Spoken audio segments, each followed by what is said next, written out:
Welcome to God with George Ortega. This is episode number 92. I'm recording it on Monday, March 1st, 2021 at 8:06 p.m. Eastern Time. And I just attended a class by a rabbi, and I'm kind of like inspired in a way because we were talking about what qualifies as breaking God's commandment in terms of like worshiping other deities or creating idols and all. And I mean, what's interesting is like, what I just learned is like, the word worship in Hebrew specifically means to offer sacrifices to. Which, all right, now I'm getting way too kind of like Jewish in this perspective.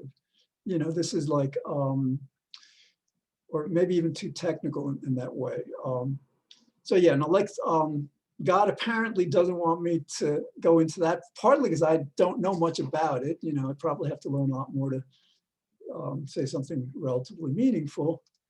But so what does God want me to talk about? He first wants me to, I had to like can Andy from the show because like, it's bad enough he has this belief that that Jesus is God, that this guy is God, like as a Jew, I can't, but he just like prefers the Garden of Eden narrative story to evolution, and like, I happen to, I ran into him earlier today, and I had to tell him that, that belief is not only profoundly uninformed.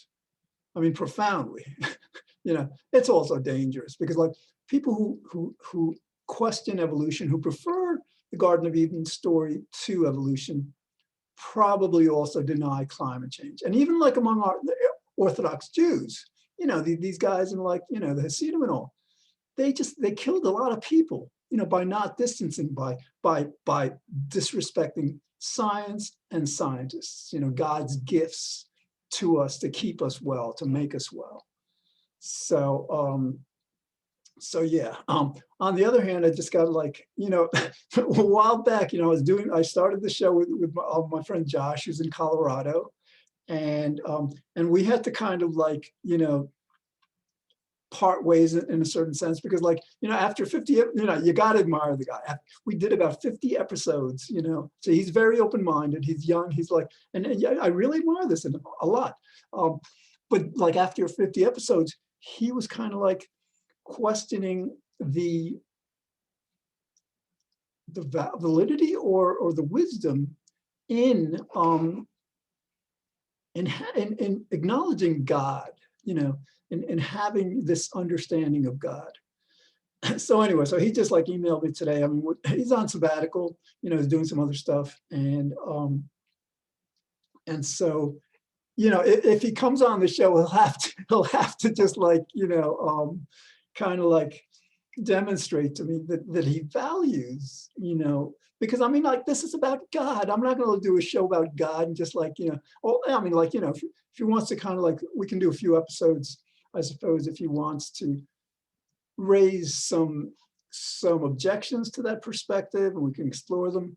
But, on an ongoing basis, if he's going to be like the co-host again, like he was, and it'd be great. I'd prefer to do it with him because, it's always a lot easier, a lot more fun to do the show with others. And and if you are watching this and you want to be a guest, just, contact me, just like, let me know. So, but anyway, all right. So God had me make these public service announcements. And what does God want me to talk about now?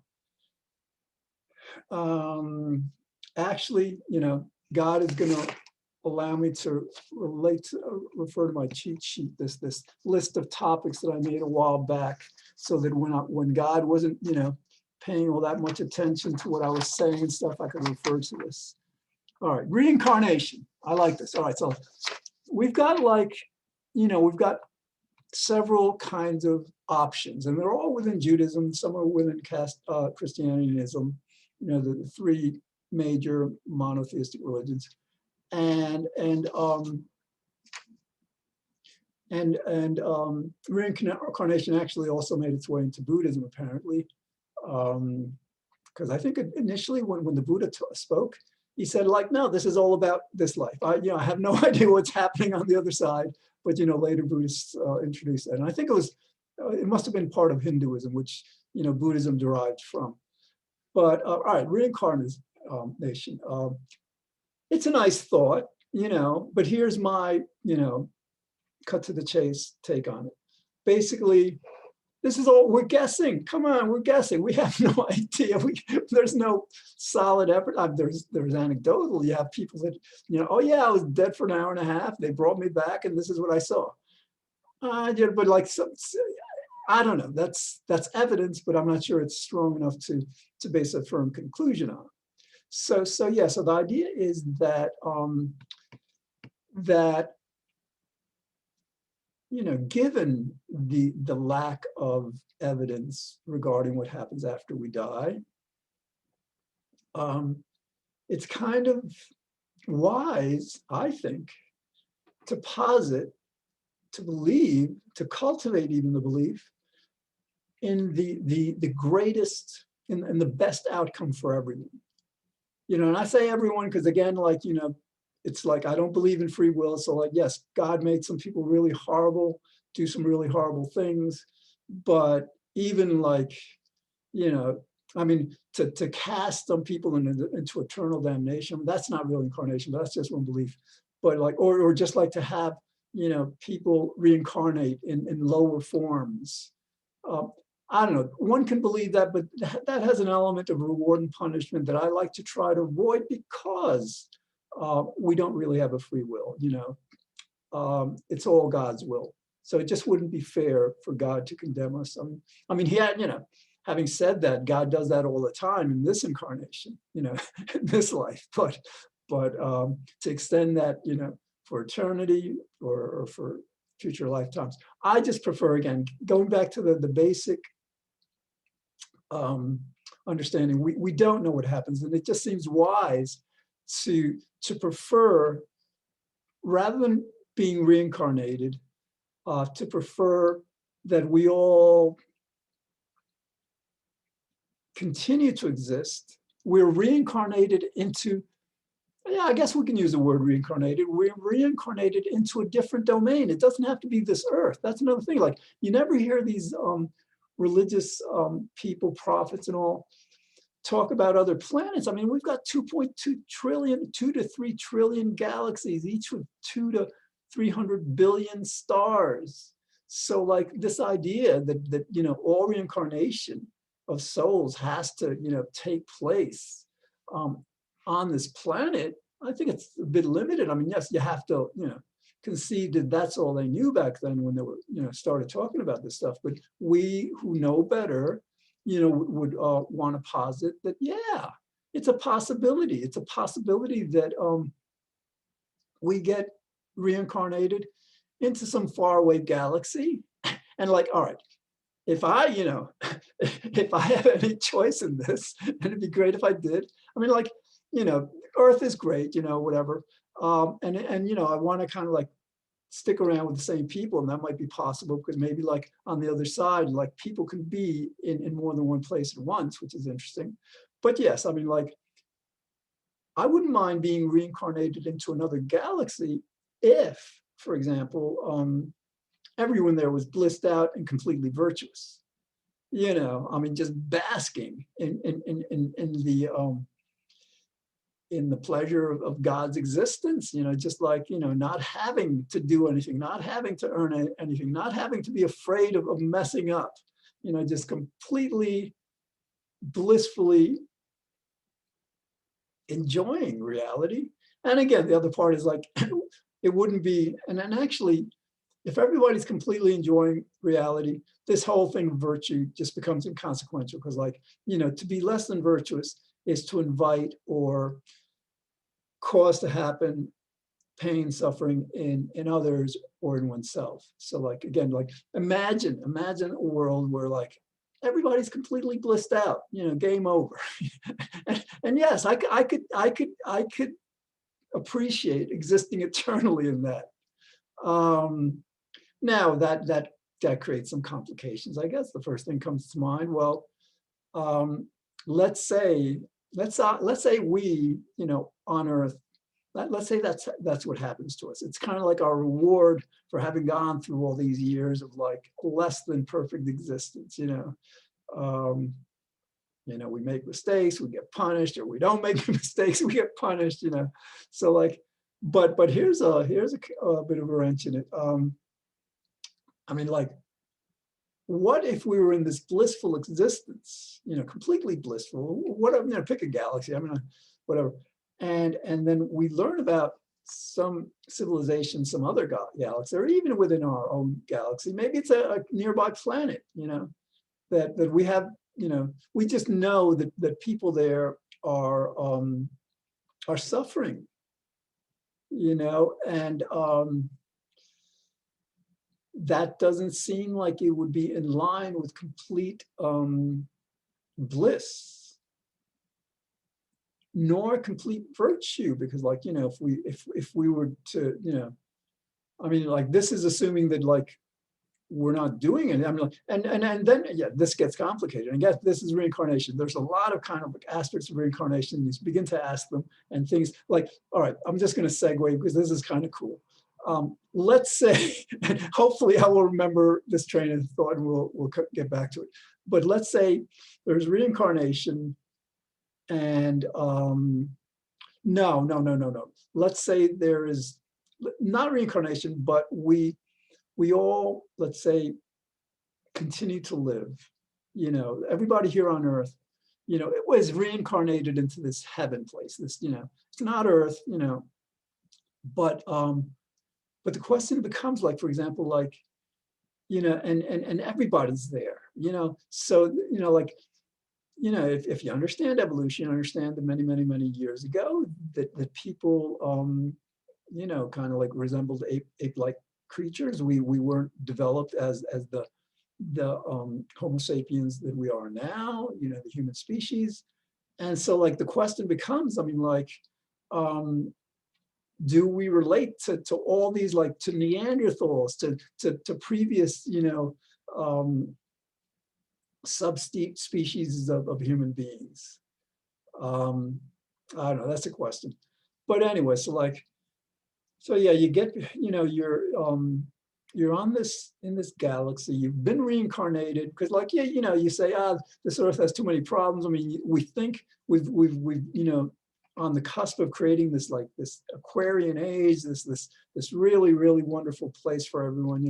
We're ending global poverty. I mean, we're becoming better people. All of a sudden, God hurls climate change at us that may, be set in stone, in the sense that that's it. We're devolving. I mean, I tend to be an eternal optimist. I think that even though we may have to change our ways profoundly, I believe it's possible that we will find a way to sufficiently mitigate it, not just that have to adapt to it, just like, but let's say, yeah, I mean, to live in another place in the universe that isn't, for whatever reason, I wouldn't understand the biology or the physics of it, whatever, but for in whatever way we could exist there, without any of this suffering and evil.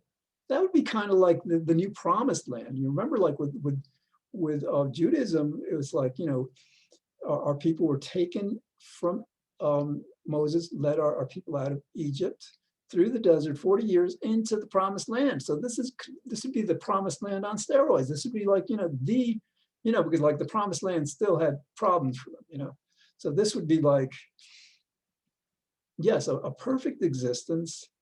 And so there's only one way that could work, that we would continue to be virtuous if we're, and like, this is like, this is kind of not so much about God, but it kind of is, because God is like in charge of what happens to us when we die. So, we're going into the details, but this is all, we're speculating on what God has in store for us. I mean, we could easily speculate on where we were before we were incarnated into this earth, earthly existence. But the problem that I'm seeing now is that, like, either the time, well, no, I mean, like, because I mean, like, I'm not sure there's that much virtue in being blissfully ignorant. In other words, like, yeah, we're kind of like, basking in bliss, and I mean literally bliss, not an iota of suffering among us, among everybody there. That's all we know. But again, the virtue question comes in, well, if there are other galaxies, other planets in other galaxies where they are suffering, and to add to the complexity of this, let's say there is a way, perhaps even just by simple prayer, that we could assist them, wouldn't we want to do that? And then the other question, and this is maybe a bit easier, the question becomes, well, if we were to be aware of these other worlds where they're suffering, would that necessarily mean that awareness inevitably, unavoidably evoked suffering in us? I'm not sure it has to be that way. It's kind of like, for example, a surgeon in surgery, like these guys are like saints. I mean, they save lives all the time. They're, like doctors, they're the most amazing profession. But, like sometimes like a surgeon, they'll have to like turn off their emotional selves to perform, 5 operations a day, whatever, like they work, they're amazing. And I think it's a virtuous thing, is like, to the extent they were to become emotionally involved in all their patients and suffer all the loss, because, it's not just about saving people's lives, sometimes they don't save their lives, And so I think it's very wise, necessary for them to really focus on what they're doing and not allow these feelings of regret, of empathy, of compassion even. They're doing amazingly compassionate acts, but it's ironic and interesting that in order to do them as best they can, they have to kind of like pull away from feeling that compassion. So I guess I answered that. I guess it probably could be, theoretically possible to live in a completely blissful existence, knowing that there's suffering somewhere else, and naturally, we'd have to inject some virtue into this, like, and wanting to be as virtuous as possible, and let's say we would be completely virtuous. So, like, in this example, like, there wouldn't be a way of helping them directly, because like they're too far away, we don't have the technology, I don't know, whatever. But what we could do is pray to God on their behalf, efficacious prayers that God grants, and so that way, our compassion is active and is helping them. So, all right. So now there's other. Yeah, reincarnation. Here's the problem that I see with it. It's a problem of human will. A lot of times it's kind of, in Buddhism and Hinduism, it's saying, well, if you live a good life, you'll be reincarnated in a higher form. You'll be better off in the next existence. If you don't, you'll be worse off. And this is what karma is about, cause and effect. Reap what you sow. And sometimes in terms of enlightenment, in terms of like reaching bliss within Buddhism, I've read that it can take, many, many, many, many lifetimes. So you're reincarnated, and let's say you're a really, really good person, like you're a surgeon. And so like you get reincarnated into a more enlightened, better being.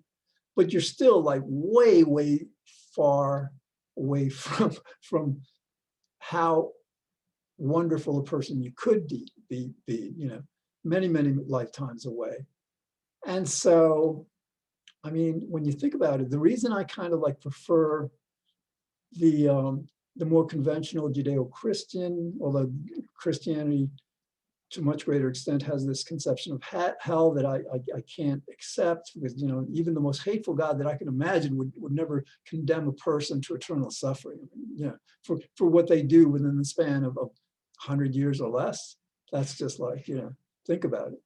So, but the conventional belief is that, and a lot of Christians hold this, that we go back to God. A lot of Jews hold this, that instead of like a million steps that it would take, according to reincarnation, that's it. I mean, and who knows? Maybe there were a million steps before this incarnation we find ourselves in. I don't know, but like, it's more pleasant to believe that we get jetted into this perfect existence. Yes. All right, we've got about 6 minutes and 42 seconds left. And I think we've covered reincarnation enough for now. I don't know why. Let's see what else is on this list, because I'm just like, all right, proof of God. We've done that before. A universal religion. I haven't talked about that. I think within Judaism, I think there's a belief that, well, the Messiah will come and everybody will be Jewish. I believe. I'm not completely sure of that, but I think that. But wouldn't that be wonderful? If we could take the best parts, like for example, Christianity and Judaism don't have much meditation. I mean, there's threads of meditative scripture, just like instruction and all, but it really never took hold. Whereas like in Buddhism, it's major. And in my personal life, it's a godsend. I mean, like meditation is so spiritual. So it brings one so close to what life should be about.